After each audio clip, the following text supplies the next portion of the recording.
It'll be fine. No, it will not. Well, here comes the flashback episode. The one where everyone was excitingly wringing their hands anxiously to see, because who doesn't get excited to see the flashback of a character uselessly killed off so we can get answers to questions we already know the answers to. We kick off with a flashback within the flashback to where Joel was a kid sticking up for his little brother Tommy in 1983 Austin, Texas, against their father, who was going to spank him for messing around with drugs. And at first, I thought this guy was an old version of Bella Swan's dad from Twilight, who was also a cop.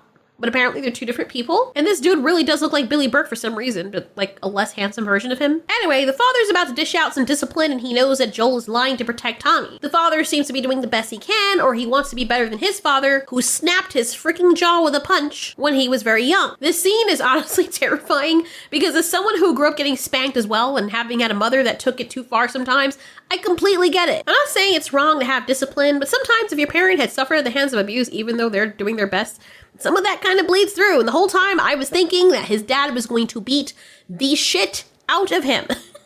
But I think in that moment, his father realized he didn't want to be his dad. But I'm left wondering, though, how he ended up disciplining Tommy, because, I mean, you don't have to beat him in the moment, but just letting him go and do a behavior that could land him in jail later or killed seems very irresponsible. The father mentions that if they hadn't been his kids, he would have put them in juvie, which is probably what he needs to do with Tommy. Better now than it becoming something horrible later. So he's trying to do better with his kid, and I'm guessing this is foreshadowing for the other flashback that this flashback is nested in when it comes to Joel and Ellie. We then fast forward to Joel trading Seth some Legos, get a little tidbit that Seth used to be a cop.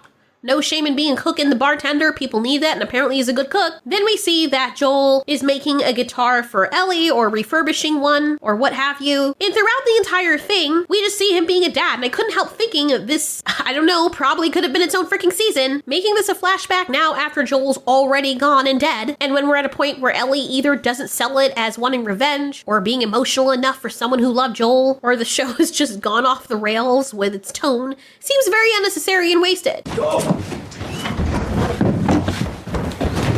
What happened? Oh, where'd you come from? Painkiller. She's all right. Come on. Painkillers? No. Leave it. Don't touch it. Tommy, what happened? She was working KP and she burned her arm. So this is where we get the backstory of her burning her arm to hide the bite, and the acting was really rough here. I'm sorry. Sometimes seeing her acting next to everybody else who seems completely normal is jarring as hell. But Joel's worried because she's in pain, as anyone who cares about someone would be. I was like, here we go, and I fucking went. What? Why? No one saw it. I was on my own. And I took it off, and it was all red and melty and gross. You know what it smelled like?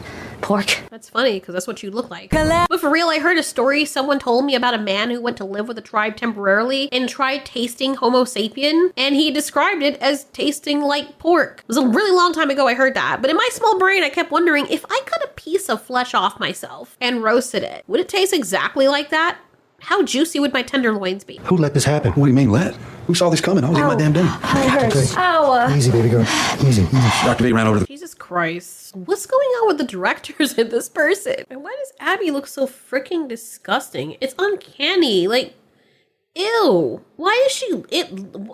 What in the Chucky the doll? This is the shit that people are talking about. And then they're trying to, like, cast people who look like this. I don't know why. Also, if she's this doped up on painkillers, why is she still feeling the pain this bad? It's so hilariously bad. I was eating my damn dinner. It hurts. Okay. Ow. Easy.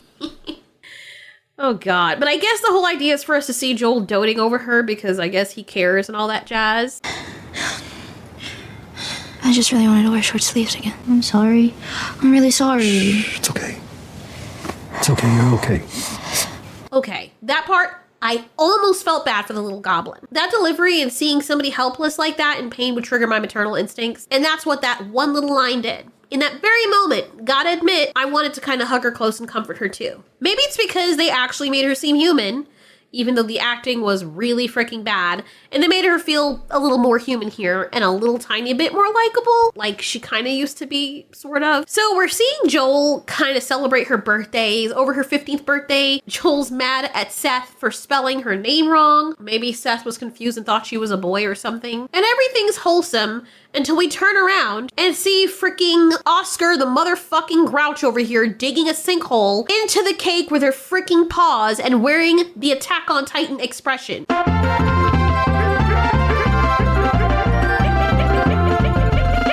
Ew. I got something else for you. Close your eyes. Keep them closed. I'm so terrible. All I'm thinking is, like, what if he came in with a guitar? What if he came in with a guitar and smashed it across the back of her head? I know that's mean, but it would just be so freaking out of left field. And Whoa, what's this? some folks call this a guitar. So, in all her years, she's never seen one of these before. I know she was sheltered at first, but damn, nobody played music around her? Not in the settlement? She didn't see drawings? She didn't read about it in books? She knows how to read, unless Joel was being cheeky or something, which I don't think he was, based on his personality. Anyway, that's her gift, and he fixed it up for her with the intention of teaching her how to play. And sing. No, I don't sing. It's my fucking birthday, man. Let's see what you got. So we hear him starting to sing the song that she's trying to sing later on. If I ever were to lose you, I surely lose myself. Everything that I found here, I'm not found by myself. All of this is not half bad, but it's in the wrong order. We get a progression through the years of their life at the settlement. So from that, we see 1 year later. But why are we getting this as a flashback instead of setting up more of their relationship as it would be once they became regular members of the settlement? I think the impact of losing Joel would make more sense had this been a precursor or the start of the season or maybe its own season. And maybe there's not enough content here, or maybe there is. Her learning to go on patrols. But even the whole her learning to go on patrols thing would have netted some really interesting adventures. Wait. Is it a litter of kittens? A litter? You mean a litter? A litter of kittens? Really? Really? And no. Fuck. Is it a convertible? The hell are you gonna do with a convertible? So yeah, we could have had them bantering, them dealing with stuff together, them vibing with one another, arguing with one another. Yeah, and her growing up. Anyway. Joel, I think I found something. Whoa! What? Oh, nothing. It's just your forehead seems bigger than last season. And you know, that becomes a theme about their relationship, or it already is a theme about their relationship. Now that she's growing up, not a little kid anymore, and she's finding herself, it would be nice to see Joel trying to navigate around that, and us sitting with it. So we feel as though we're growing up with Ellie and watching him having to let her go all over again, the way he had to let his daughter go, but in a different way. It said they saved all the good bits that would have done well for character foundation and growth and development, but left it for a freaking flashback so we can feel the emotional weight that apparently Ellie's character isn't able to carry on her own. You really realize like how lackluster the acting for Ellie is when you see her with Joel, because them being together allows it to kind of level out. You have this one cringe character who acts dumb and the other one is a complete opposite, and it kind of works to balance it out. I think I found a way through over there. Even though, for some reason, her acting has gotten much worse this season, even in the flashbacks, you can still kind of sort of forgive it because, first of all, them together is what people know, and their dynamic works. Second of all, because of this dynamic, when she's with Joel, she's actually somewhat not really, that's not, I wouldn't say likable, tolerable.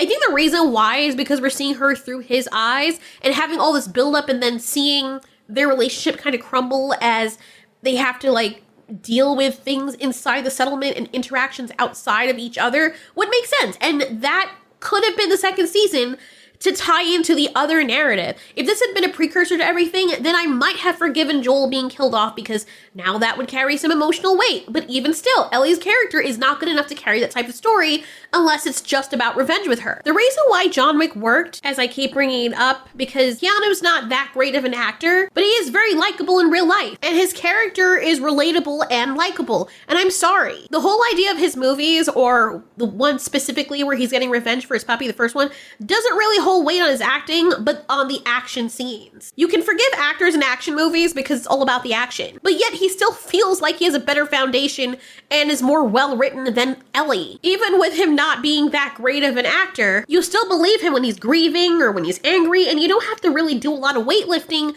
to do so when he's looking for revenge. He doesn't care about love, he doesn't care about friendship, or talking a whole bunch unless necessary. He just wants to take out the people who killed his little baby in cold blood, which is the last piece of his wife life that he had. Maybe Keanu was tapping into someplace familiar because he also went through something extremely similar in his actual real life, which is honestly really sad. So maybe he channeled into that and you could feel that sadness in his character. So I don't even think all of it was acting. But instead, we're introduced in the second season and dragged through the mud of Ellie's eternal shittiness and expected to backtrack and like her again after you've already made her so freaking unlikable.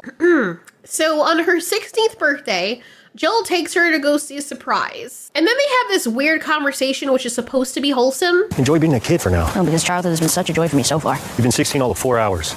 We're not sending you out until you're trained. You're gonna need something called patience. Jesse said he'd train me if you let him. Is there something going on between you two? Excuse me? Yeah, Joel, excuse who? Don't ever insult Jesse like that again. The hell's wrong with you? Of all the stupid things Joel has said, this is gonna be the worst thing he said. Like, bro, come on. I mean, it's not like it's wrong for him to ask, but are we kidding? Excuse me? You spend a lot of time together. Is it funny? I see the way you look at him. I got a keen eye for these sort of things. I don't think you do. All right, none of my business. Joel's got that maternal paternal instinct going on where, you know, like there's these these goggles that they wear where they look at their babies that look like freaking radioactive tadpoles and just gush all over them like, aw, look at my most beautiful baby in the whole wide world. In the whole wide world. They're like, look at my beautiful baby. And everybody else is just waiting to see what the hell they're talking about. Oh, Jesus Christ. Oh, bless his heart. But, did anyone talk to you about the birds and the bees? Oh, you mean dicks and vaginas? Jesus. I tell you what, I promise you I won't get pregnant if you let me train for patrols. You? I'll see what I can do. That is a stupid deal to make with someone because you can always get pregnant after that. Joel seriously needs to get laid. I know he's trying to spend time with his pretend daughter or his adopted daughter or whatever you want to call it, but he needs to find himself a woman to take care of and let this girl freaking grow up. Then again, I don't know. If Joel was still alive, chances are he might like the cake mixer.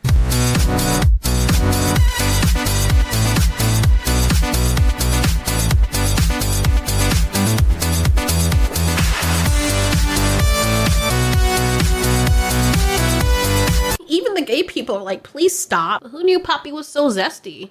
He's probably got a lot more in common with Ellie than he knows. We're here. Oh my god. It is a dinosaur! Joel! Yes, it's one of your people. Whoa. Whoa, whoa. Ellie. Ellie! Bro, why is she performing an audition for freaking Quasimodo while climbing up that thing? Look, I mean, it's uncanny. Personally, also, I would take off my book bag so I can have some balance if I'm going up something like that. Joel, look at me, I'm a dinosaur. Roar, roar. Blah, blah, blah, blah. Do people not realize that moss is very slippery? Why am I asking that question? This is Ellie we're talking about. Oh my God. Careful. I want a motherfucking dinosaur! This looks like something from out of a bad commercial. Then he's like, I'm a dinosaur! And then he smiles at it. Next thing you're gonna see Colgate. Every kiss begins with K. Oh wait, I think I got those mixed up. But anyway, like I can't. Oh my God. Bro, his face makes it more funny. Whew. But anyway, I thought it was very wholesome, right? Like seeing a baby dinosaur riding on top of a statue dinosaur or something I did not expect to witness. So yeah, I'm sorry, I need to stop. I'm not feeling good. Probably had too much medicine in me, but can you blame me? I'm trying to have fun here. But yeah, him doing this for her birthday was very wholesome. Something that we could have gotten to see early on. Oh, but the day's not over. Joel. I'm sorry. Oh God, I need to stop. Let me control myself. Oh, there's a museum! Yeah, no, if you don't fall off the goddamn T-Rex, I'll take you there. Can they make a show with bloopers or someone do an animation or something where they replay the entire dynamic and relationship between Ellie and Joel, and it's just her doing the very things he's afraid she's gonna do? You know how comical it would have been if she fell off the dinosaur? And then Joel's like, oh, I fucking told you! You don't listen, Ellie, and now you've fallen and broken your head. Then they go on the the next part of their adventure, and she's just so freaking stupid. And like Joel just has to deal with that, but he loves her to death, even though she's like hopeless. I think it would add to layers that are missing in this franchise. I think that's what it was intended to be. You know how like sometimes people will put out a song and then someone will remake that song in a different genre, and you're like, yes, this is what this was meant to be. This is how it should have sounded. This is that person's song now that remade it. Anyway, he takes her to the museum, and half the time, honestly, I'm so distracted by her weird facial distortions.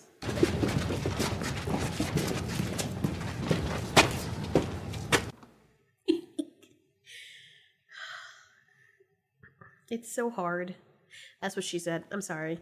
Because we're supposed to be seeing this through the eyes of a child. But she's like a teenager now, and she has child eyes because there are things that she hasn't seen before or gotten to experience. And now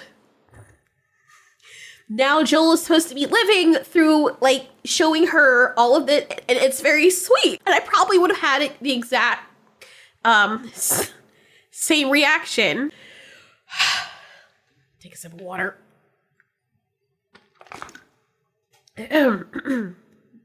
But like, but because like the character is just so derpy, I can't help but like freaking roll my eyes or like suck my teeth or fight the maniacal laughter bubbling up from within seeing her face.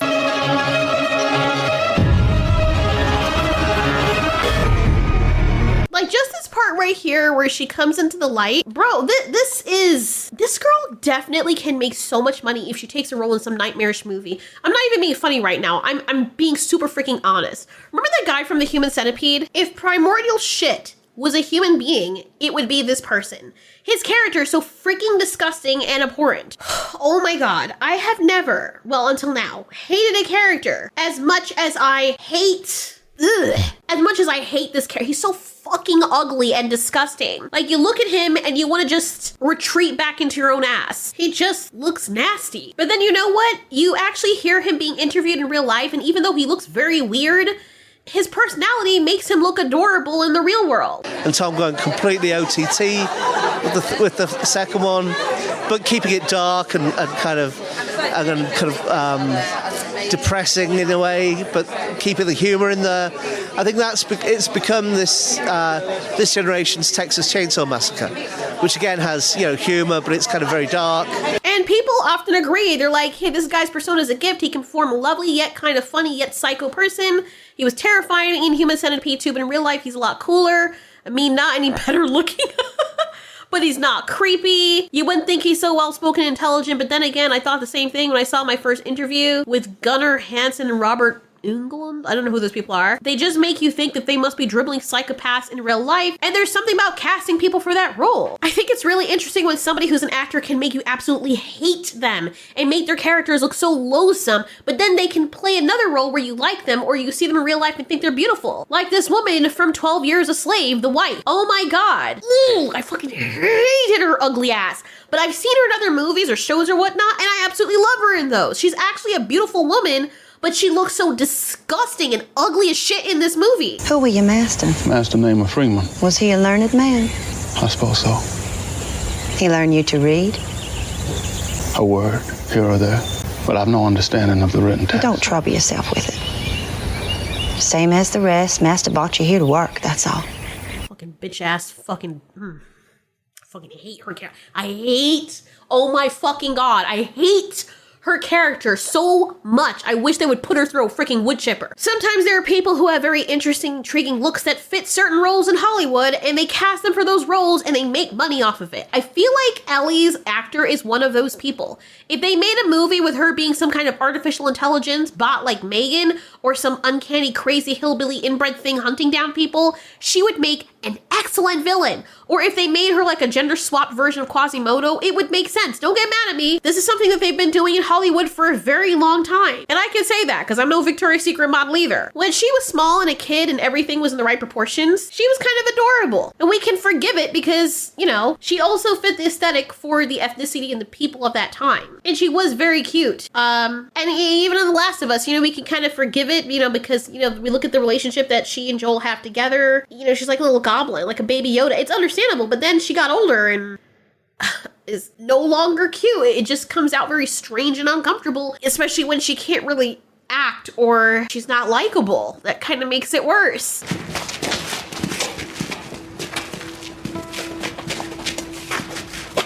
See what I mean? It's so freaking distracting. Anyway. Is it real? It's real. That one went up and back. Apollo 15, 1971. Bro.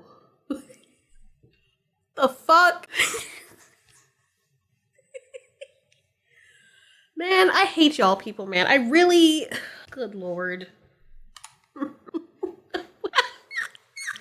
people have been harassing me to finish watching this. I can't, man. What the fuck, man? Ooh. Oh, God. It's the way he's looking at her.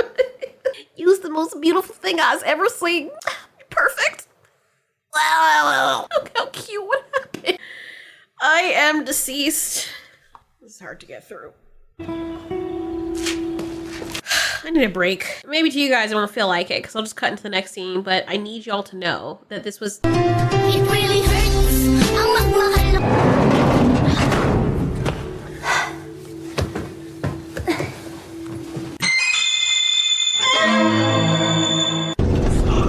So Joel says that she needs a helmet if she's going up to space because you gotta sell the dream, right? Pick one.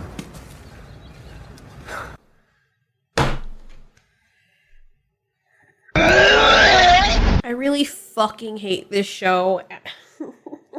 Honestly, I swear. I swear to God, somebody on set dislikes this woman because ain't no way, you cannot tell me that somebody wants her career to do well. And then they have her making faces like this and not motivating her to put her best foot forward. Are we serious? Yo, what?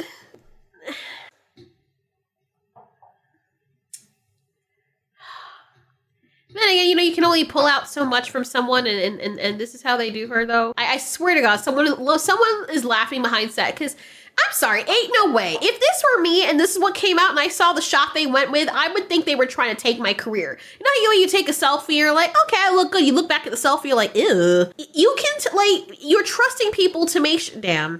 I'd be so honest right now. I would think they were trying to tank my career, to be honest. And it just keeps taking me out, man. First of all, nobody wants to see fucking flashbacks. And they don't want to see nightmares in the middle of them. I know I sound like a broken record at this point, but I feel like people need to know. Oh my goodness, Joel, what do I do? Jesus, Joel, focus. Again, Joel. Okay, I guess just use your telekinesis. I don't have telekinesis, Joel. If you want us to like the characters or feel some sense of loss, you do what every good movie and show does. There's a reason why they use those formulas. You show them spending time together, working their shit out, and then they end on a very good note, or maybe not. Then something horrific happens that makes the person who's left behind regret all the time they wasted being mad at that person.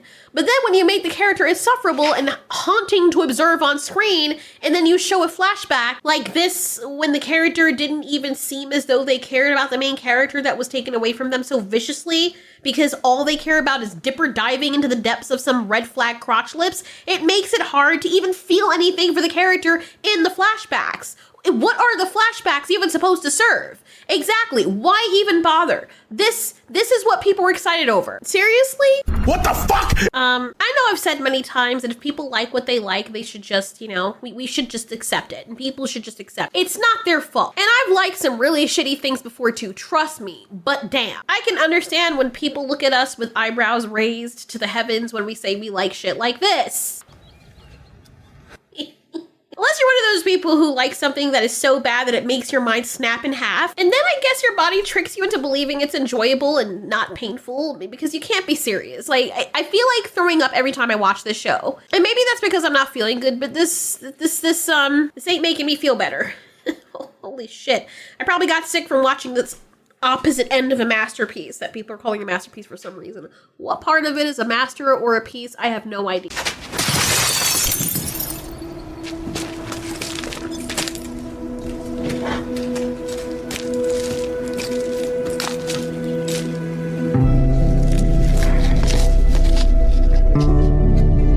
How's it smell in there? Now that her head is in there, probably putrid as fuck. Okay. Look how she was like struggling to put that shit on.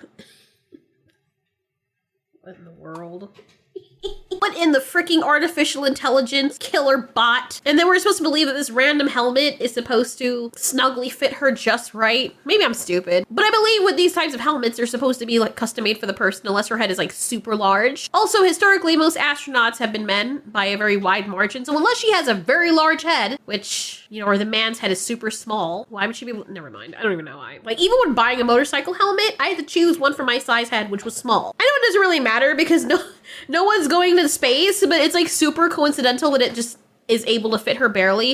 And I am super nitpicking, I know, but I don't really care because that's how annoying the show is. Like, I'm getting no substance out of it whatsoever, so the only thing left to do is nitpick. That's literally the most exciting thing and experience that I have while watching this. Meanwhile, other shows like Murderbot, I have no time to even do that because I'm already invested and immersed. I've only watched 2 episodes of Murderbot, by the way, and I already like all the characters, except for the Indian guy because they barely really show him, and the Native American woman because they barely showed her either. But everyone else, I'm completely invested. Even though we're seeing things through the eyes of the Murderbot guy, who was extremely likable within 2 minutes of watching him on screen. Kind of has an Avenue 5 kind of thing going on. He's supposed to act robotic and uncaring somewhat, and so far, he has way more character development and foundation than Ellie has across 2 seasons of this entire franchise. Also, it is Eric from True Blood and that dude from Godzilla vs. Kong, so maybe I'm biased a bit. How's it smell in there? Like space and dust. How do you know what space smells like? And why doesn't Joel have a helmet? So Joel gives her a tape thing that has a recording of the mission on it. And honestly, Joel really knows how to give someone an experience. I'll give him that. That's 25 seconds. 20 seconds and counting. So, I mean, I was locked in for this part because I actually thought we were going to get a wider scope of her imagination. She's read books, so it's hard to believe she hasn't seen pictures of space. She seems to like space, right? So it would know what things look like. And the sound design is actually not so bad here. And I'm expecting that we're going to get like a beautiful view of space because right now we're just watching her going to space and it feels like a freaking different movie. Like, okay, something made by Tom Hanks rather than, you know, the Last of Us show, but whatever. I love space and the cosmos, so I'm here for it. Minus 15 seconds. Guidance is internal. 12, 11, 10, 9. Ignition sequence start. 6, 5, 4, 3, 2, 1, 0. All engine running. Liftoff. We have a liftoff. 32 minutes.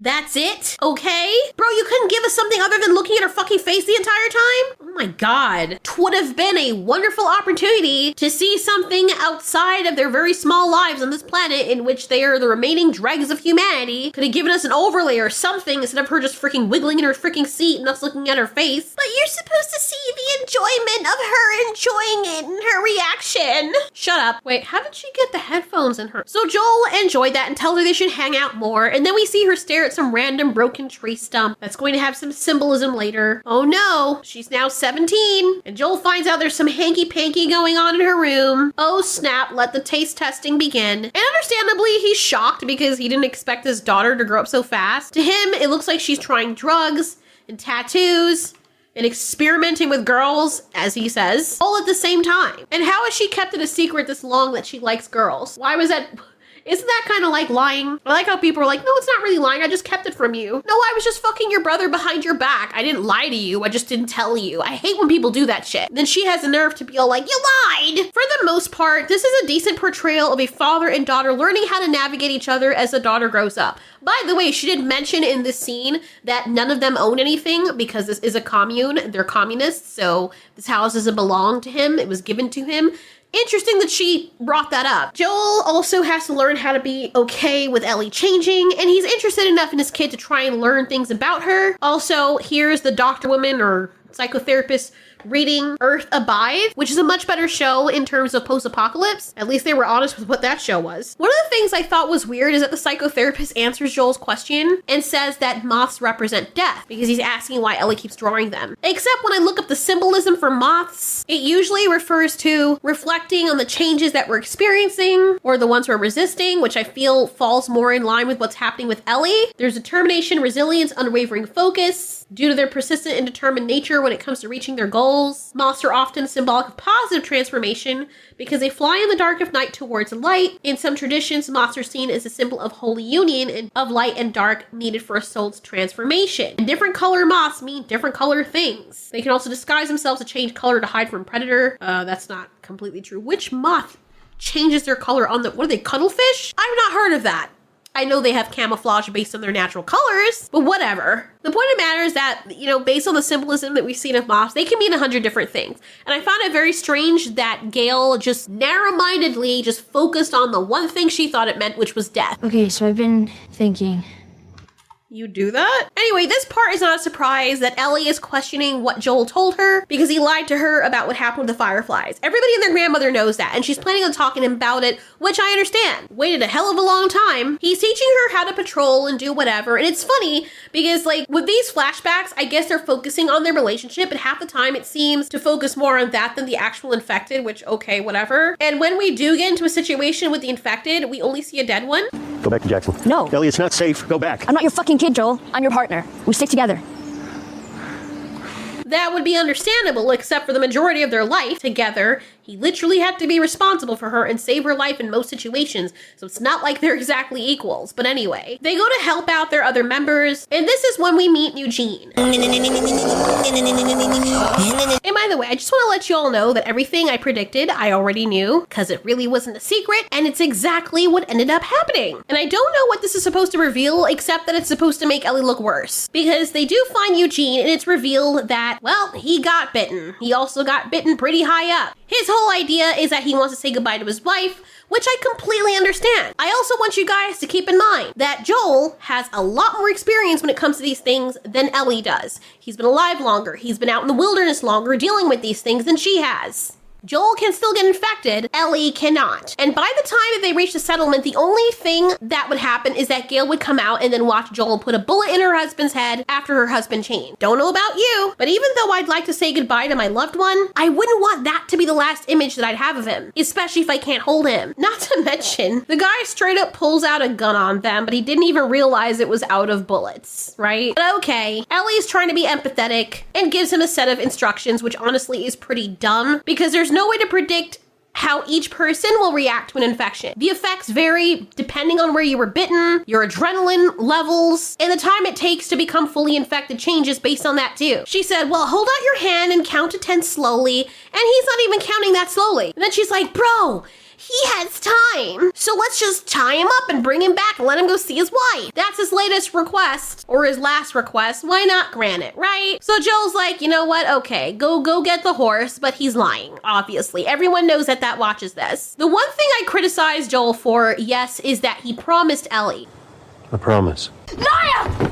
I really hate when people make promises that they can't keep, or they make promises with the intention of breaking them, because at that point you can't trust anything that they say. Why even bother doing that? He looked dead in her eyes and promised her. I need you to not turn around.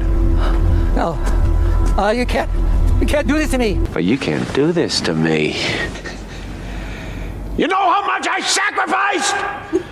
I do feel bad for this guy, but he's already being infected or affected by the, I was gonna say curse. Such a curse. I don't know why.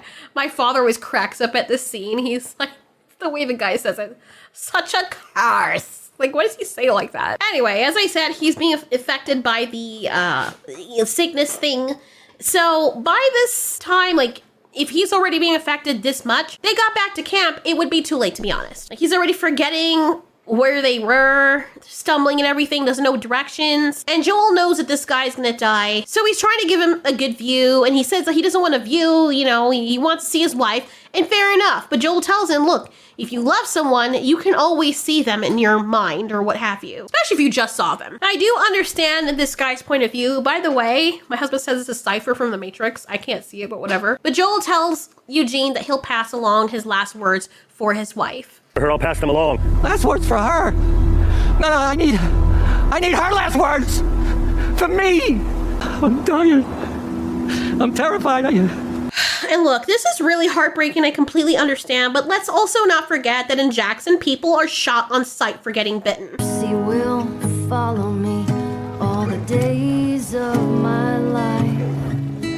Did you see that? I wanted to show that. I know I showed it in other videos before, but this is customary for this settlement. This guy was bitten on his arm. They asked no questions, took his gun, pop, right away. No last words, no nothing. No, hey, you want to see your wife real quick? No, pop, pop, pop. I know these are several people, so you can't account for everyone, but this seems to be a very normal thing for them. The guy even gave his gun, so he knew he expected this to happen. Those people are not given all the time that Joel's giving this guy. They're shot immediately. And the psychotherapist knows this. Joel didn't do anything wrong. As a matter of fact, he's breaking protocol. Anyway, after Joel tells him this little tidbit of advice that he can always see his wife if he loves her, Eugene actually sees his wife. He's like, oh, I see her. And then Joel pops his head open. Ellie comes back, and she took her sweet ass time. For a man that doesn't have much time, you'd think she'd be hurrying her big ass head up. Anyway, she is big mad, and mostly because he broke his promise. And later on, it's revealed that Joel had the same look in his eye that he had when telling her what he told her about the Fireflies, which was a lie. But we understand why Joel had to do what he does. I'm sorry if this part is supposed to make us understand Ellie. I guess I missed that because what I thought Joel was doing was actually for the betterment of Gail's mental state. And I'm sorry, but all this served to do is show Ellie to be a selfish little bitch. I want you guys to see how the scene plays out. Well, he wanted to tell you that he loved you. And he wished he could say goodbye to you in person, but he didn't want to put you in danger. He wasn't scared. He was brave, and he ended it himself.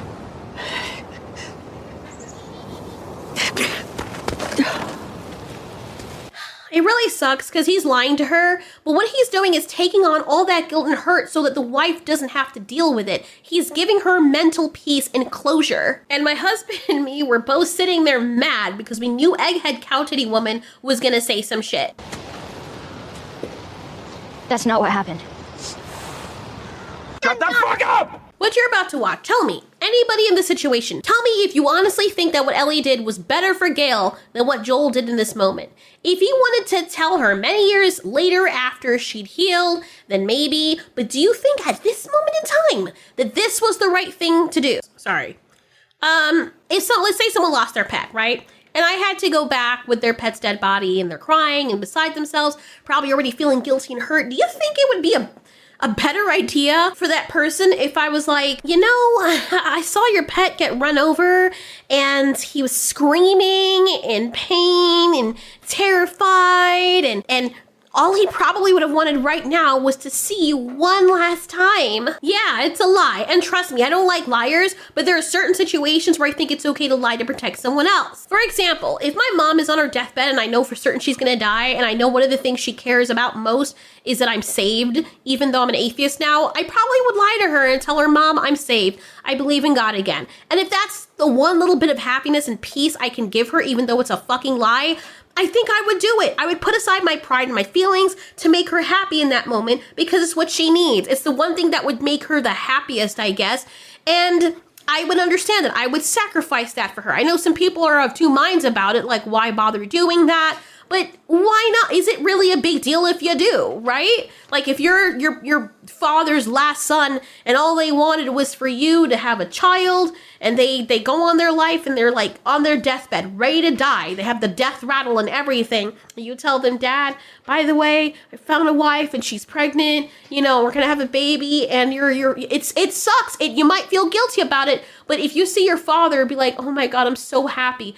You could probably deal with the guilt about lying to them, but giving them that last bit of peace and happiness, I don't blame people who decide to do that. Bringing Gail's husband back home where she wouldn't be able to hold him just so you can put a bullet through his head right in front of her while he's scared and crying would have been very awful and insensitive. And honestly, as a man, well, maybe not him, but most men I would think that they wouldn't want to do that to their wife. He wasn't thinking clearly. Knowing my husband, even if he would want to see me one last time, he would not want to put that through my head and have me deal with that while also dealing with his loss because he knows how I am. I would have wanted to hold him one last time. I would have said, no, I want that choice. I want to be able to hold him, but I wouldn't want to see him crying and turning and then someone putting a bullet in his fucking head right in front of me while I can't even freaking hold him. And then that's the last thing. That's the last memory I have of him. That's way more debilitating and mentally scarring for someone. And Ellie decided to be selfish. She has a nerve to say that Joel is selfish, but she's a selfish cuddlefish on steroids for doing this to this woman because she has an issue in that moment with Joel. He begged to see you. He had time. Joel promised to take him to you. He promised us both. And then Joel shot him in the head. Yeah, because that's what you're supposed to do, you fucking dumbass. Maybe he needs to do that to your head. What the hell is wrong with this freaking... That is the treatment that everybody gets when they're infected. When they get bitten, they're shot in the head. Doo-doo brain. Cranium. And Dina was about to do that to you in the future because that is protocol. She's acting like she hasn't been living at the settlement for all these years and hasn't gone through this. What a selfish, stinky, necrotic, burning asshole this thing is.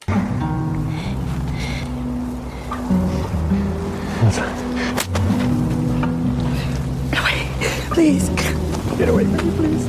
And now this poor woman is hurting much worse than if Ellie would have just left it alone and let her believe that her husband went in peace. Now she's gonna have that image in her head of her husband being afraid, wanting to see her one last time in terror and being shot in the head. And Ellie just had to add that last imagery, even though that's what happens with everybody else. Look at this nasty ass bitch standing there like she's some noble person. She's a monster. With everything that Joel has done in the name of protecting her, Ellie is more of a monster than he is. The clickers aren't the monsters of this franchise. It's Ellie. In more ways than one. Like, are they trying to make us hate her? Aside from the cast and this weird ass person, are we supposed to be hating her this much? Cause it's working. You swore.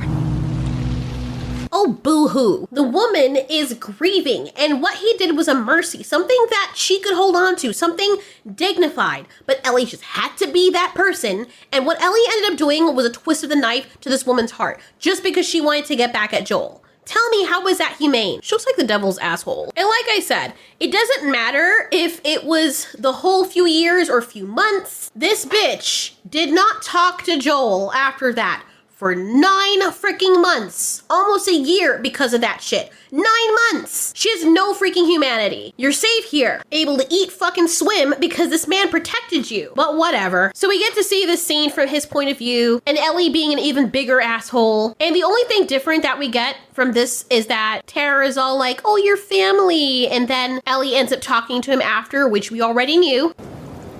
Well, she'd be lucky to have you. You're such an asshole. Takes one to know one. You lied to me. You looked me in the eyes, and you lied. And it was the same face. The same fucking look. But I think I knew already. I knew this whole time.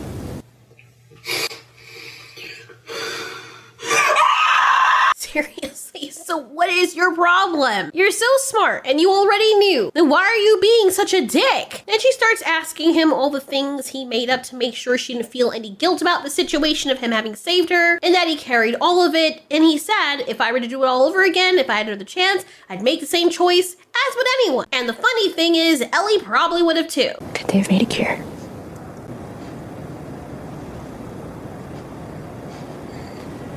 Kill me now. There's no way to guarantee that. So I'm glad it's not just me though, because this person on Reddit was even saying, when the game tries to convince you that the cure was guaranteed. And here's the thing, it says, because of her, they were actually gonna make a cure. Joel, I love you, but what the fuck do you know about medical science? And other people even agree, as seen here in one of the posts. This person says, Joel was 99% right in saving Ellie and humanity. But the Fireflies, Marlene, and Jerry the surgeon, as a Medfield guy myself, lost their medical marbles and ethics. The least didn't consent to Ellie, could have saved a lot of blood, rush to fail, bad vaccine science, no considerations, non-lethals. Even if the vaccine is 99% guaranteed, fictional science by protocol, they shouldn't go non-lethal first. Test Ellie's infectiousness, Ellie's blood property, retry passive vaccine plasma therapy like COVID-19 antibody. That's exactly the next thing. Surrogate motherhood, let Ellie donate her eggs, freeze it, in chance her offspring is a cure or a backup. Ellie's a piece of shit and she's honestly really selfish because, yeah, even though you don't want to make a kid pregnant at age 14 or whatever, keep her around long enough so she can freaking breed. And if she really cared as much about humanity as she claims she did, she would not mind, lesbian or not, having a fucking child so you can up the chances of having other immune babies if it is in fact hereditary. And even if they made the vaccine, there's no proof that, number one, it would work or that it would have long-lasting efficacy. There was not enough evidence or peer-reviewed studies. They were just gonna kill Ellie, which I think is really fucking stupid. Would have made more sense to try and clone her, or like I said, have her have kids so you have more of the batch to go around, especially since he just revealed to her that there are no immune people or no more immune people, which I find very hard to believe. So then if that's really the case, they were gonna kill the only immune person that they had to make a cure when there's no guarantee of that happening. So why the hell would Joel say this? And why would her dumb ass believe it? I mean, we know why she would. Making a cure would have killed you.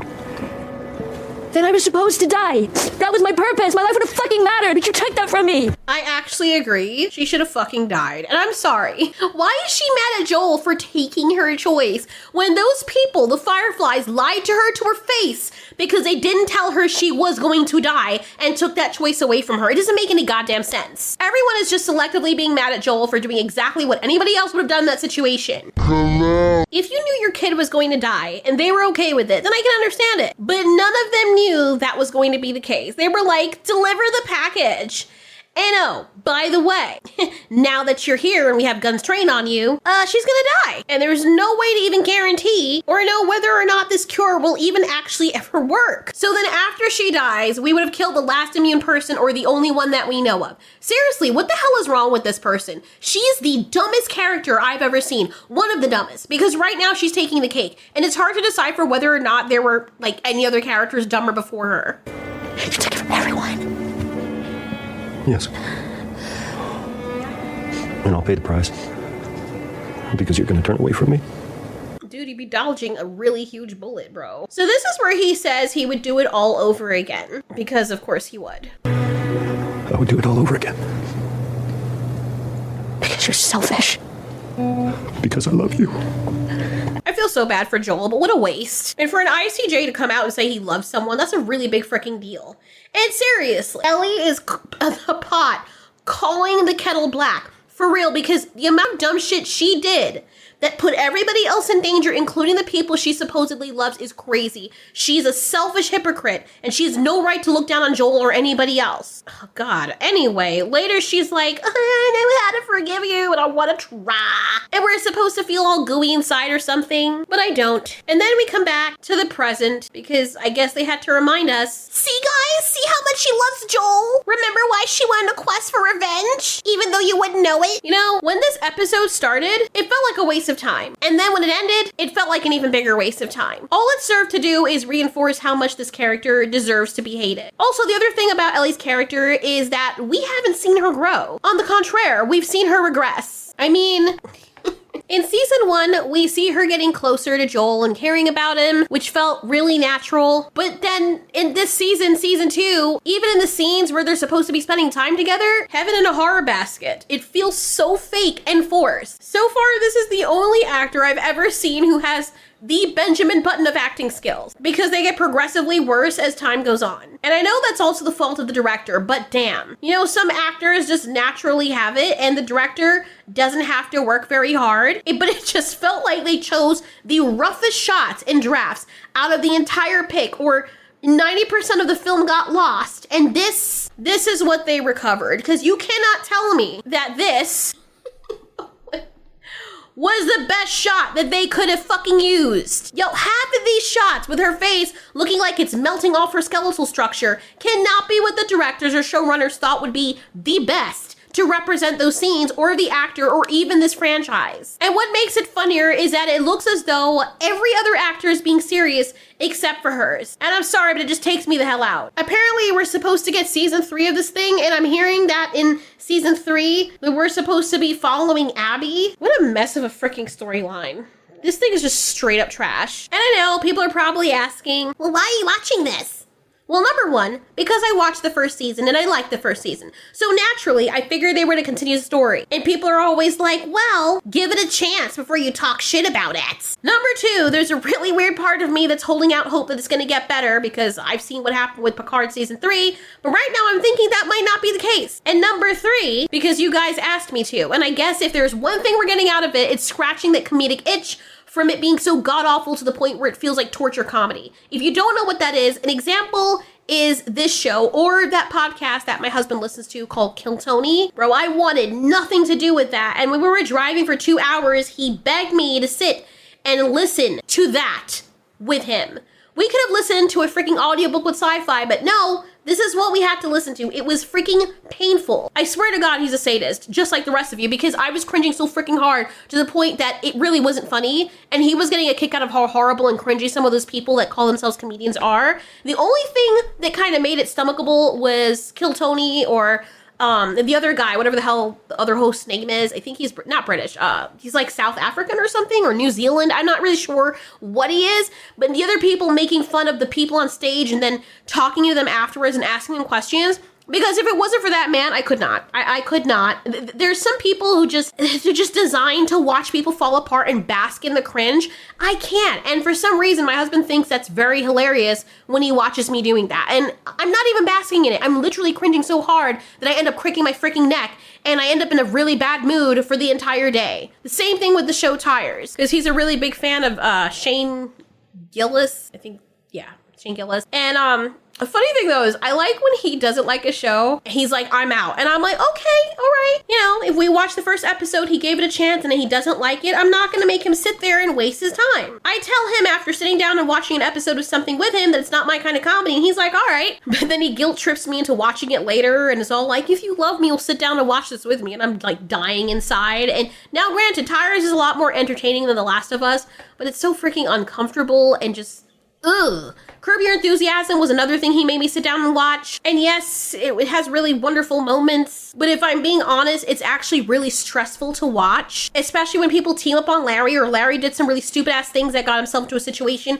where all these people are now piling on top of him. But Leon actually is really funny. Leon is like the icing on the cake. He makes this bearable. But yet, for the most part, I cannot stand that situation that Larry always ends up in. It makes me really angry and it just puts me in a really bad mood. I have to like hype myself up to watch it. Also, why won't he just cut the back of his head? Like, what, why? I know people are gonna say, you know, I take things too seriously, but I have a really big imagination, right? And so when I'm ushered into a world, I'm gonna get invested in it, or if it keeps taking me out and I can't get invested in it, that's gonna make me more frustrated. That's kind of what I call torture comedy. It's very painful, it's not enjoyable, and it makes me mad. And it's more cathartic to at least feel as though you haven't completely wasted your time by letting other people know how shit it is and how it made you feel. Venting, if you will. Not to mention, if the writers do decide to take their freaking rainbow popsicle poles out of their asses after Pascal's done licking it.